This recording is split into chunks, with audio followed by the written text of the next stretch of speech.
ve 19 Salifu Suma. Gözler Tural Qurbanov'da. Ve onun fitiyle oyun başladı. Səbail Zirə. 34. turun ikinci maçı. Geriye çekilmeli olur. Aldadır rəqibini Rüfət Abdulazadə ötürməsini verdi. Mazigeta!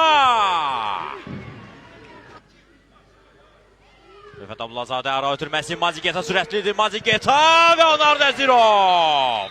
Anar Nəzirovun ilk seyvi bu maçda 16. dəqiqədə. Gomis'in önünde Gima var. Gomis'in zərbəsi ve Anar Nəzirov. 39 yaşlı Anar Nəzirovdan mükemmel seyv. Quliyevdən irəli Edayet Volkov. Saxla topu həm yerlisinə Papunaşvili.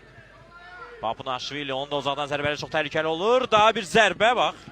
İndi dəqiq alındı, lakin əlinizdə Müştabazadədə. Səhv yol vermədi. Bu nöqtə əlbəttə məqsəd üçün daha uyğun nöqtə kimi görünür. İşarə verildi Papunaşvili və Əlirza trin altından çıxartdı bu topu. Qapçı həqiqətən əziyyət çəkməli oldu topu çıxarmaq üçün, amma Əlirza bu işin öhdəsindən gələ bildi. Gomis'dən cərimə meydançasına Rüfət Abdulazadə və yenə də Anar Nəzirov. Anar Nəzirov keçilməzdi hələ ki. İşarə verilir. Suma'nın zərbəsi qapıya və az fərqli top qapıdan aralı keçdi. Həyəcan yaşandı Səbailin qapısı önündə. Salifu Suma nəhayət ötürmə gəlir cərimə meydançasına. Eldar Quliyev topu uzaqlaşdırmağa çalışdı, bacarmadı bunu. Fərid Nəbiyevin zərbəsi uzaq güncə çox təhlükəli idi.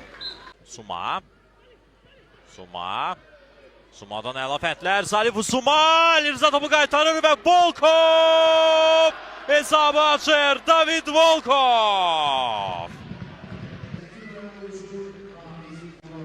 Hər şey burada qolu yaradan Salifu Suma oldu. Oyun ərzində demək olar ki, heç nereye yadda qalmadı. Amma bax, bu epizodda ustalığını ortaya qoydu. Offside də yox idi. Əlirza Müştabazadə də əlindən gələn hər şeyi etdi. Zərbəni dəf etdi. Lakin David Volkovun önünə düşdü dərhal top.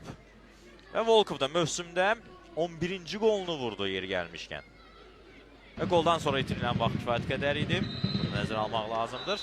Və məhz indi, bəli, Tural Qurbanov oyunun final fitilini səsləndirir. Zirə Səbaili minimal hesabla məğlubiyyətə uğradır və bununla da Səbail üçün mövsüm faktiki olaraq bitirir. Səbail Premyer Liqada yerini qorumaq şanslarını itirdi.